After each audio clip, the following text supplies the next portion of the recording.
예수님이 하나님의 아들이 되시고 그리스도가 되심을 믿음으로 그분이 주시는 참 생명을 얻게 하기 위해서 복음서를 기록했다고 말씀합니다.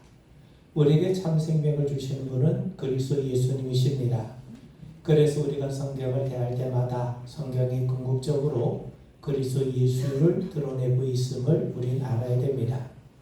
요한복음은 7가지 증거를 통해서 예수님에 대해서 우리에게 알려줍니다. 첫 번째는 성부 하나님이세요. 예수님은 자신을 위해 증언하신 분이 계신데 그분이 하나님이시라고 말씀합니다. 하나님께서 친히 예수님에 대해서 이렇게 증언하십니다. 나를 보내신 아버지도 나를 위하여 증언하시니라.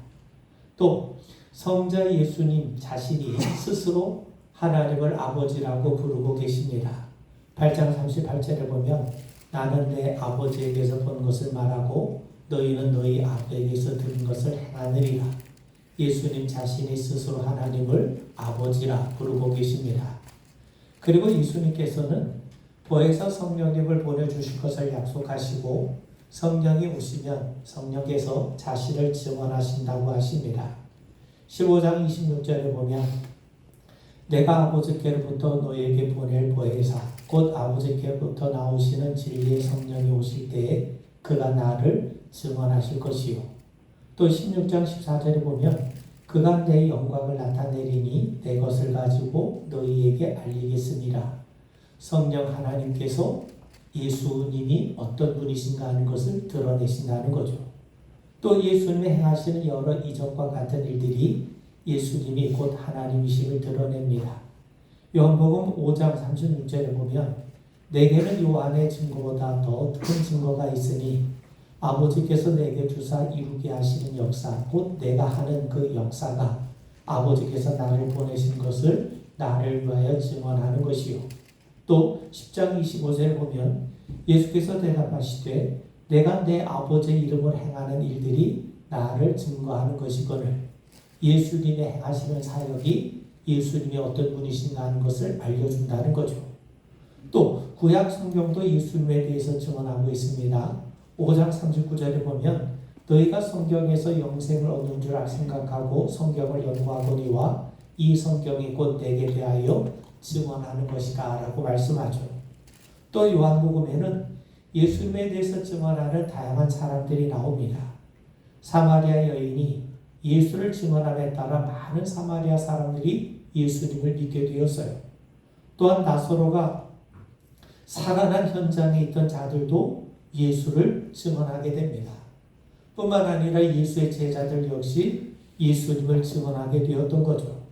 그리고 무엇보다도 요한 자신이 예수님에 대해서 우리에게 증언합니다. 19장 35절을 보면 이를 본 자가 증언하였으니 그 증언이 참이라 그가 자기의 말하는 것이 참인 줄 알고 너희로 믿게 하려 함이니라. 그리고 21장 24절에 보면 이 일을 증언하고 이 일을 기록한 제자가 이 사람이라 우리는 그의 증언이 참된 줄 아노라. 요한의 증언이 참되다는 겁니다. 자, 그런데 예수님을 증언한 사람 가운데 세례 요한이라고 하는 사람이 있었습니다. 오늘 본문 1장 6절로부터 8절에 보면 하나님께로부터 보내심을 받은 사람이 있으니 그의 이름은 요한이라. 그가 증언하러 왔으니 곧 빛에 대하여 증언하고 모든 사람이 자기로 말미암아 믿게 하려 함이라. 그는 이 빛이 아니요 이 빛에 대하여 증언하러 온 자라. 세례 요한은 하나님의 보내심을 받은 자입니다. 그는 예수님을 전하기 위해서 왔어요. 그래서 그는 선지자라고 합니다. 그런데 요한은 분명히 말씀하기를 자기는 빛이 아니라는 거예요. 단지 빛을 증언하는 자라고 말씀합니다. 요한은 자신이 예수를 전하기 위해서 온 자라고 분명히 말씀합니다. 사람들로 하여금 자기를 따르게 하기 위해서 온 자가 아니라 자신을 통해 예수를 믿게 하기 위해 보냄을 받은 자라고 분명히 말씀하는 거죠. 여러분, 요한은 빛이 아닙니다. 나중에 예루살렘 종교 지도자들이 사람을 보내서 요한의 정체에 대해서 물어요. 그때 요한이 이렇게 대답을 합니다. 20절에 보면 요한이 드러내어 말하고 숨기지 아니하니 드러내어 하는 말이 나는 그리스도가 아니라 한데 그는 공개적으로 명확하게 분명하게 자신은 그리스도가 아니라고 말씀합니다. 단지 그리스도를 전하는 광야에 외치는 자의 소리일 뿐이라고 고백하죠. 심지어 자신은 예수의 신발끈을 풀기도 감당하지 못한다고까지 말을 합니다. 여러분, 인생에서 우리는 자신이 누구인지 아는 것이 대단히 중요합니다.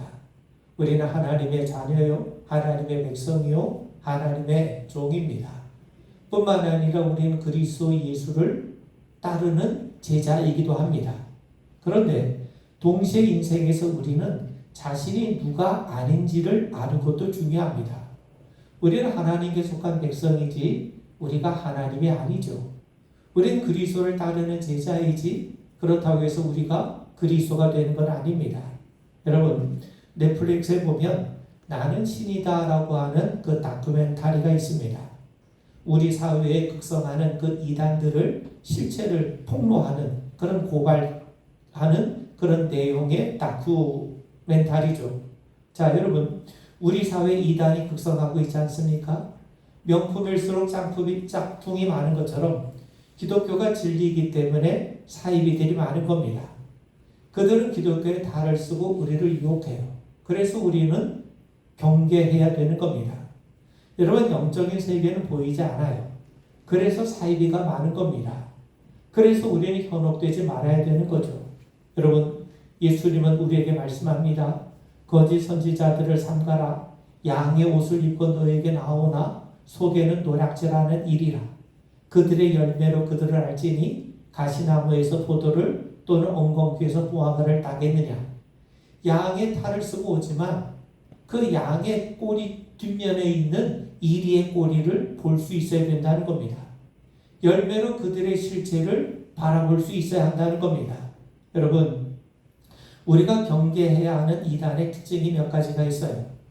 예수님을 하나님으로 인정하지 않은 것들은 다 이단입니다. 교주를 예수님의 반열에 올려놓고 신성시하는 것은 100% 이단입니다. 신구약 성경을 하나님 말씀으로 인정하지 않거나 성경에 뭔가를 더하거나 빼거나 하는 자들도 이단입니다. 자기들만 천국에 갈 수 있다고 부추기는 자들 역시 이단입니다. 신앙을 위해서 가정까지 버려야 된다고 주장한다면 그것은 이단인 겁니다. 교주를 위해서 몸 바치고 돈 바쳐야 한다고 한다면 그건 분명히 이단입니다. 예수님보다 자기를 더 자랑하고 성경 말씀보다 세상의 이야기를 더 많이 하면 그것은 분명 사이비임에 틀림이 없습니다. 여러분, 에덴 동산에서 뱀은 여자의 마음을 빼앗을 만큼 매혹적인 모습으로 다가왔어요. 사단은 광명의 천사로 가장해서 우리를 유혹합니다. 그래서 우리는 경계해야 되는 겁니다. 말씀을 펴놓고 나 좀 물어봐야 하는 겁니다. 우리가 보통 광고를 보면 유사품에 주의하라고 하지 않습니까? 아무리 그럴듯하다 할지라도 성경이 말하지 않는 것을 강조하면 그것은 분명히 이단인 겁니다. 여러분, 세례 요한은 정말 위대한 인물이었어요. 예수님도 그를 인정하셨습니다. 마태복음 11장 11절을 보면 내가 진실로 너에게 말하노니 여자가 낳은 자 중에 세례 요한보다 더 큰 이가 일어남이 없도다 할 정도로 예수님이 그를 인정하십니다. 또 그가 광야에서 말씀을 전했을 때 수많은 유대 사람들이 몰려들었어요. 관리들뿐만 아니라 군인들까지 몰려들어서 그의 말을 경청하고 그에게 세례까지 받았습니다. 사도행전 19장에 보면 바울이 에베소에서 어떤 제자를 만났는데 바울이 그들에게 묻죠. 너희가 믿을 때 성령을 받았느냐? 그러자 그들은 한결같이 이구동성으로 자기들은 성령의 계심을 듣지도 못했고 단지 요한의 세례만 받았다고 얘기를 하죠. 세례 요한이 죽은 후에도 그를 따르는 추종자들이 아주 많았다는 겁니다. 세례 요한은 수많은 추종자들 거느리며 얼마든지 자기를 과시하고 드러낼 수 있었어요. 그런데 요한은 자기가 누구이며 동시에 자기는 누가 아닌지를 분명히 알고 있었습니다. 자기는 빛이 아니라는 겁니다. 자기는 그리스도가 아니라는 겁니다. 자기는 단지 증언자에 불과하다는 것을 명확히 하고 있습니다. 훗날 예수님께서도 이를 확인하세요. 요한복음 5장 35절에 보면 요한은 교섭 비추이는 등불이라. 요한은 빛이 아니고 단지 빛을 비추는 반사체에 불과하다는 거예요. 요한은 자신 그리스도가 아니고 단지 그리스도를 드러내고 증거하는 자에 불과하다는 겁니다. 여러분, 우리가 구약 성경을 간단하게 정리하면 아담과 하와가 범죄함으로 에덴에서 추방을 당합니다. 하나님은 그들을 쫓아내시고 에덴 동쪽에 그룹들과 불도는 화염검을 두셔서 생명나무의 길을 지키게 하세요. 이 말은 어느 누구도 스스로 하나님께로 돌아오거나 에덴에 들어올 수 없다는 것을 말합니다. 아담은 이후 아벨이 죽는 것을 보면서 모든 사람이 죽는다는 사실을 깨닫게 되죠. 실제로 창세기 5장에 보면 아담의 족보가 나오지 않습니까? 거기 나오는 사람들은 거의 900세가 넘게 살았어요. 그런데 결론이 뭐냐? 모두가 죽었다는 겁니다. 자, 이제 하나님께서 아브라함을 부르시고 그와 그 후손에게 가나안 땅을 약속하시고 그 약속을 지켜주셨어요. 그런데 아브라함의 신앙이 그들의 후손을 구원하는 것이 아닙니다. 족장들 역시 죽지 않았습니까? 이제 하나님은 이스라엘 백성들을 선택하신 다음에 율법과 제사장을 허락하셨어요. 율법을 통해 백성들에게 의롭게 사는 법을 가르쳐 주셨고 제사를 통해 죄에 대해서 깊이 깨달을 수 있도록 도와주셨어요. 그런데 율법이나 제사장이나 속죄 제사로도 그들을 구원할 수 없음을 깨닫게 하셨던 겁니다. 자, 이제 하나님은 백성들에게 사사들을 허락하셔서 하나님의 권세와 능력에 대해서 깊이 가르쳐 주셨어요. 그런데 사사들도 결국 인간의 문제를 해결할 수 없었다는 겁니다. 하나님은 이제 왕을 허락하셔서 하나님의 다스림에 대해서 백성들에게 더 깊은 가르침을 주셨어요. 그런데 왕들 역시 백성들을 구원할 수가 없었습니다. 이제 하나님은 선지자들을 보내주셔서 하나님의 말씀에 대해 더 깊이 알도록 백성들을 가르치셨습니다. 그런데 선지자들 역시 인간들을 구원할 수가 없었던 겁니다. 여러분, 하나님은 하나님을 거역하고 떠난 백성들이 간구할 수 있는 모든 수단이 쇠진할 때까지 기다리셨던 겁니다. 자기들을 구원하실 수 있는 유일한 분은 오직 하나님 분이심을 배우고 그분께로 돌아오지 않을 수 없게 하셨던 거예요. 이게 구약에 전하는 메시지입니다. 세례 요한은 이 사실을 분명히 알고 있었어요. 그래서 자기는 빛이 아니라고 분명하게 선언했던 겁니다. 자기는 빛이 아니에요. 빛에 대해 증언하는 자라는 것을 분명하게 외쳤던 겁니다. 여러분, 이것은 요한의 겸손을 말하는 게 아닙니다. 세례 요한은 자신이 절대로 그리스도가 아니라고 하는 분명한 자기 정체성을 우리에게 보여주는 겁니다. 여러분, 이 시대에 우리가 되찾아야 될 영성이 있다면 바로 이런 겁니다. 절대로 우리가 빛이 아닙니다. 교회가 빛이 아닙니다. 목사가 빛이 아닙니다. 그리스도 예수만이 참된 빛입니다. 어느 누구도 예수를 대신할 수 없고 그 무엇도 예수님과 동일시할 수 없고 그 어떤 것도 예수의 영광을 가로챌 수가 없는 거예요. 우리는 단지, 교회는 단지, 목회자는 단지 그리스도 예수를 증거하는 증거자일 뿐인 겁니다. 자, 9절 말씀 보겠습니다.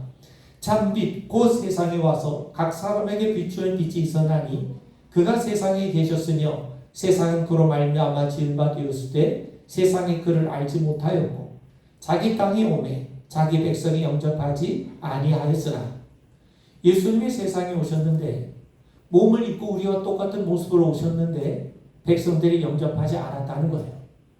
왕이 오셨는데도 불구하고 사람들은 왕을 알아보지 못했고 오히려 배척했다는 겁니다.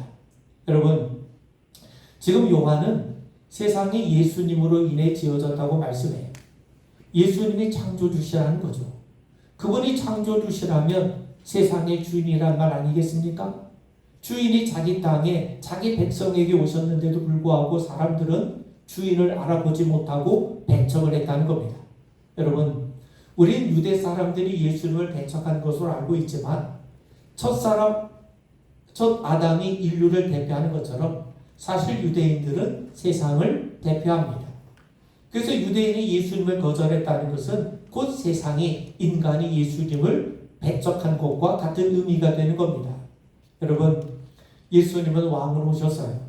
마태복음 1장에 보면 예수님의 족보가 나오죠. 사실 이 족보는 왕의 족보입니다. 그래서 동방박사들은 유대인의 왕으로 오신 분이 어디에 나신 것이냐고 묻지 않았습니까? 또한 헤롯 역시 왕이 오신 것을 알고 예수님을 죽이려고 한 것 아니겠습니까? 마가복음에 보면 예수님의 공생애를 시작하시면서 제일 먼저 전한 말씀이 뭡니까? 회개하라, 하나님 나라가 가까이 왔다는 거죠. 하나님 나라가 어떤 나라입니까? 하나님이 다스리시는 나라, 즉 예수님이 왕으로 다스리시기 위해서 오셨다는 거예요. 또 우리가 읽은 요한복음에 보면 예수님이 자기 땅, 자기 백성에게 오셨다고 말씀해요. 이것은 왕만이, 주인만이 할 수 있는 표현입니다. 예수님이 왕으로 오셨다는 거예요. 그렇다면 예수님이 주인으로 오셨다면, 왕으로 오셨다면 어떻게 해야 마땅합니까?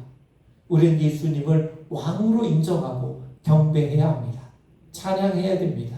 영접해야 됩니다. 그분의 다스림을 받고 순종해야 마땅하지 않습니까? 근데 사람들은 예수님을 어떻게 대했습니까? 예수를 배척을 했어요. 예수님께서 우리가 잘 아는 포도원 품꾼의 비유를 들려주십니다. 어떤 주인이 포도원을 만들고 소작인들에게 맡겼어요. 추수 때가 이르자 열매를, 소작료를 받으려고 종들을 보내요. 근데 소작인들의 반응이 이상합니다. 소작료를 내기는커녕 주인이 보낸 종들을 잡아서 하나는 때리고 하나는 죽이고 하나는 돌로 내리칩니다. 그러자 주인이 이번에 다시 종들을 보내요.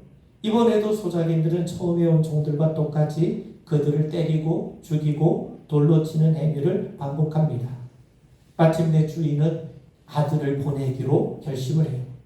자기 아들을 보내면 소작인들이 자기 아들만큼은 존대하고 소작료를 지불하리라 믿었기 때문이죠. 그런데 소작인들은 주인의 아들이 온다는 소식을 듣고 더 큰 작당 모의를 합니다. 주인의 아들은 상속자니까 그를 죽이고 그의 유산을 차지하자는 거죠. 그래서 주인의 아들마저 죽이게 됩니다.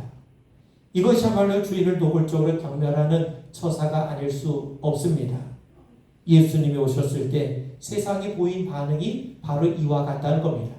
그렇다면 왜 사람들은 예수님을 알아보지 못했고 맞아들이기를 배척했는가?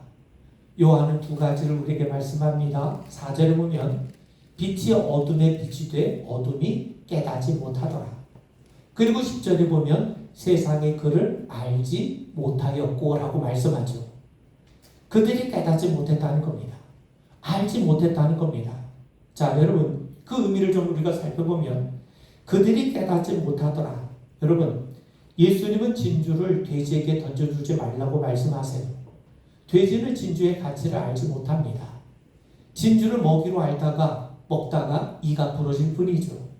진주의 가치를 아는 자만이 자기 것을 다 팔아서 진주를 사지 않겠습니까? 그러므로 우리가 아는 게 중요합니다.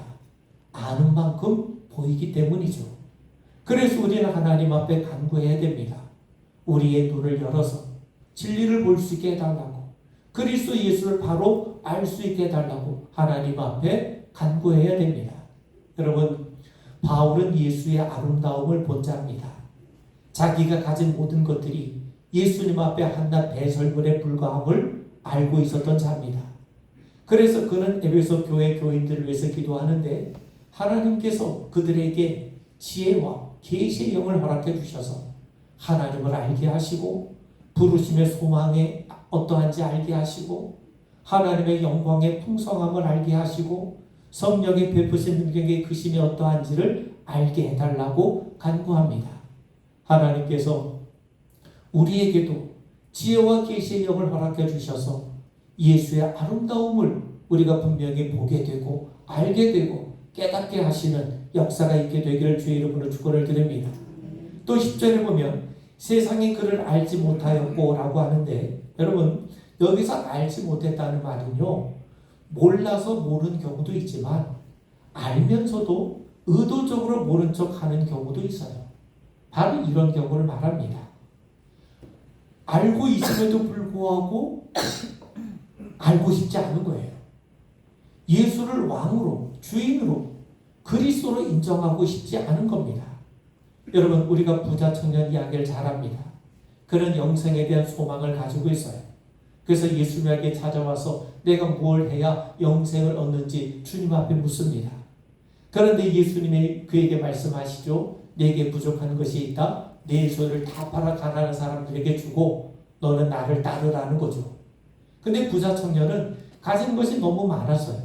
그래서 근심하며 주님을 떠났다는 겁니다. 자기 모든 걸 주님 앞에서 포기하고 주님을 따르기에 그게 할 수 없었던 거죠. 예수님이 왕으로 오시면, 예수님이 정말 주인이라면 그분 앞에 내가 포기할 게 많지 않겠습니까? 그래서 부자 청년처럼 가진 것을 내놓고 싶지 않아서, 가진 것을 주님 앞에서 포기하고 싶지 않아서 의도적으로 예수를 거부하는 자들이 많다는 겁니다. 포도원 품꾼들은요, 주인에게 세를 내는 것이 당연함에도 불구하고 그 세 내는 것이 아까웠어요. 그래서 주인의 아들을 죽이는 만행까지 서슴지 않았던 겁니다. 예수님이 주인임에도 불구하고, 예수님이 그리스도가 되심을 알고 있음에도 불구하고, 그분으로 인해서 내가 손해볼 것 같으니까, 내가 포기할 것 같으니까, 그래서 의도적으로 예수님을 모른다고 거부할 수밖에 없었던 거죠.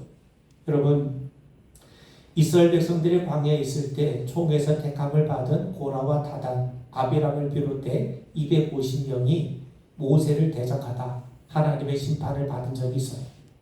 모세를 대적했다는 것은 모세를 세우신 하나님을 대적했다는 겁니다.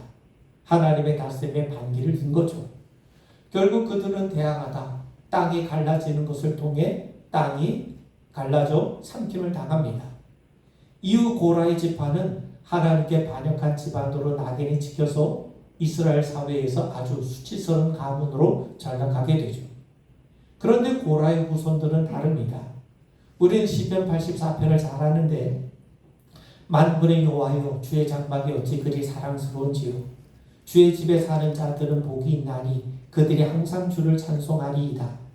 주의 궁정에서의 한 날이 다른 곳에서 첫날보다 나은즉 악인의 장막에 사는 것보다 내 하나님 성전 문지기로 있는 것이 좋사오니. 이 시는 고라 자손의 시입니다. 조상들은 믿음의 실패를 통해 죽음을 겪었어요. 그런데 후손들은 조상의 길을 따르지 않았던 겁니다. 고라의 자손은 가장 수치스러운 지파였지만 영광의 시편을 하나님께 올려드리는 가문으로 변화되었던 겁니다. 어떻게 이런 일이 일어날 수 있었을까? 그들은 하나님을 믿었어요. 하나님께 복종하는 법을 배웠어요. 그렇게 함으로써 하나님 앞에 성전의 문지기로 있는 것을 오히려 기뻐하며 자기의 것을 기꺼이 포기하고 하나님을 섬기는 결과 최고의 시편을 하나님 앞에 드리는 가문으로 변화될 수가 있었던 거죠. 하나님을 의도적으로 거부했던 고라와는 달리 그의 후손들은 하나님을 믿음으로 순종함으로 찬양을 드리는 가문으로 변했던 겁니다. 여러분, 오늘 우리가 읽은 12절 말씀 보시면 영접하는 자, 곧 그 이름을 믿는 자들에게는 하나님의 자녀가 되는 권세를 주셨으니 이는 혈통으로나 육정으로나 사람의 뜻으로 나지 아니하고 오직 하나님께로부터 난 자들이니라. 영접하다는 말은요, 붙잡힌다는 거예요. 예수님께 붙잡혔다는 겁니다. 내가 영접하는 것 같지만 사실 예수님이 우리를 붙잡아 주신 거예요. 여러분, 우리가 보통 나 잡아봐라 하지 않습니까? 그래서 잡혀요. 그 내가 잡혀진 상태, 그 잡혀진 상태가 내가 예수를 영접했다는 거예요. 내가 자녀를 출생한 것은 내 수고한 노력으로 되는 겁니까? 아니죠. 부모의 수고한 노력으로 되는 거예요. 우리가 거듭나는 것, 우리가 예수를 영접해서 하나님의 자녀가 되는 것, 이 모든 일을 행하시는 분은 성령 하나님이신 겁니다. 예수님의 제자들에게 말씀하세요. 재물이 있는 자는 하나님 나라에 들어가기가 심히 어렵도다. 낙타가 바늘귀로 나가는 것이 부자가 하나님의 나라에 들어가는 것보다 쉽다고 그러세요. 그러자 제자들이 그렇다면 누가 구원을 받을 수 있겠습니까? 예수님 말씀합니다. 사람으로는 할 수 없으되 하나님으로서는 다 하실 수 있느니라. 누가 구원을 받고 누가 구원을 받지 않을지는 하나님이 정하십니다. 구원은 전적으로 하나님의 영역이에요. 이 부분에 대해서 요한복음도 명확하게 우리에게 제시하고 있죠. 예수께서 이르시되 내가 곧 길이요 진리요 생명이니 나로 말미암지 않고는 아버지께로 올 자가 없느니라. 여러분, 우리가 하나님의 자녀가 되는 것은 인간의 생각이나 행동으로 되는 게 아닙니다. 예수님이 자기 백성에게 오셨는데도 거부하고 배척한 자들이 어떻게 예수님을 통해 하나님께로 나아갈 수 있겠습니까? 하나님으로부터 난 자들, 즉 하나님께서 위에서 내려주시는 성령을 통해 거듭난 사람만이 예수를 알 수 있고 그분을 영접할 수 있게 된 것 아니겠습니까? 그러므로 우리가 예수를 믿게 된 것, 우리가 예수를 영접함으로 하나님의 자녀임을 고백할 수 있게 된 것, 이 모든 것이 하나님의 은혜일 수밖에 없게 되는 겁니다. 여러분, 예수를 영접한 자들에게는요, 하나님의 자녀로서의 권세가 주어져요. 당시 사람들은 자녀됨의 권세가 무엇인지를 알고 있습니다. 당시 로마 사회는 가까운 친척을 양아들로 삼고 모든 권리를 넘겨주는 그런 일이 적지 않았습니다. 당시 황제 버금가는 권력을 지닌 카이사르는 언론의 사주를 받은 브루투스에 의해서 죽임을 당하게 되죠. 그가 죽은 다음에 유언장이 공개되었는데 그 유언장에 따르면 그의 먼 친척이었던 18세의 청년 옥타비아누스를 양자로 삼아서 카이사르라고 하는 자기 성을 이어받게 하고 자신의 모든 권리를 그에게 상속한다는 내용이 담겨 있었어요. 그런데 그 청년이 카이사르에게 상속받은 재산은 아주 미미했습니다. 그런데 훗날 그는 카이사르의 아들이라고 하는 그 후광을 배경으로 당시 권력자였던 안토니우스를 이기고 로마 최초의 황제에 등극을 하게 됩니다. 역사가들은 평가하기를 그가 받은 가장 큰 유산이 바로 카이사르의 양자가 되고 그의 성을 물려받은 것이라고 평가를 해요. 이것이 바로 이름이 가진 권세입니다. 예수를 믿고 영접한 우리는 하나님의 자녀입니다. 하나님이 우리를 자녀 삼으시고 하나님을 아버지라 부를 수 있는 권세를 주셨어요. 탕자의 비유 잘 아시죠? 아버지의 집을 떠난 순간 그는 자녀로서의 모든 지위와 권세를 다 잃어버립니다. 그래서 그가 다시 아버지의 집으로 돌아올 때 자신의 품꾼을 하나로 써달라는 그런 마음으로 돌아오지 않았습니까?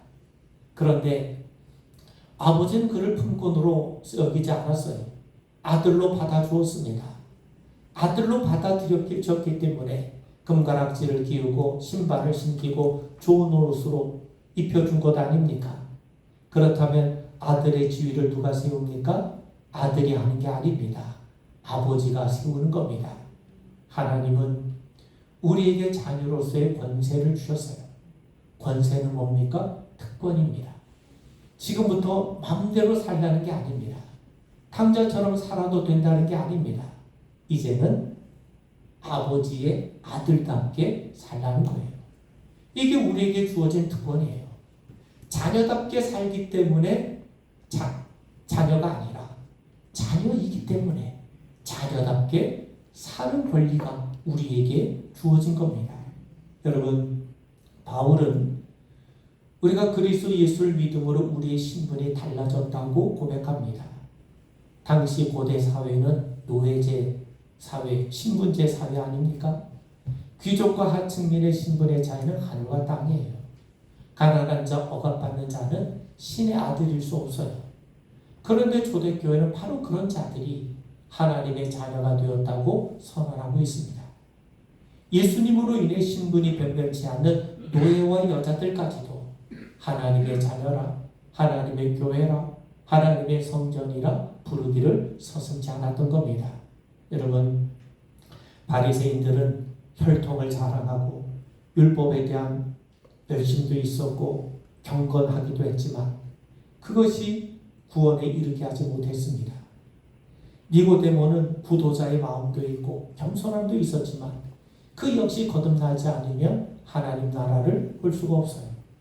그런데 초대교회 성도들은 그리스도 예수로 인해 하나님의 자녀됨의 권세를 가지고 세상의 핍박을 이기며 믿음으로 승리했습니다. 수많은 믿음의 사람들이 자녀됨의 권세로 고난의 어려움 속에서도 불공평한 조건과 환경 속에서도 하나님 나라에 대한 소망을 잃지 않고 믿음으로 승리했어요. 하나님의 자녀됨의 권세 때문에 어떤 이들은 순교의 길을 마다하지 않았고 또 어떤 이들은 자기를 부인하고 희생하며 교회를 세워가고 했던 겁니다. 세상의 유혹에도 오직 하나님의 말씀을 살아가겠다고는 고집하는 것도 자녀됨의 권세 때문 아니겠습니까?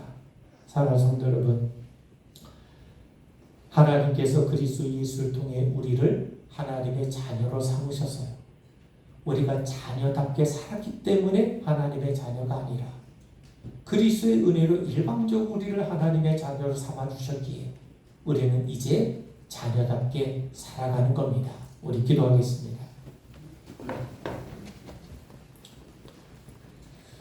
우리를 부르셔서 그리스도를 드러내는 증인의 삶을 살게 하심을 믿고 고백합니다.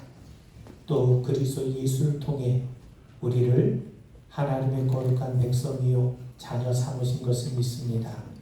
자녀답게 살게 하시고 그리스도를 드러내는 증인된 삶을 살아갈 수 있도록 날마다 성령님 우리를 도와주옵소서. 예수님 이름 받들어 간절히 기도하옵나이다. 아멘.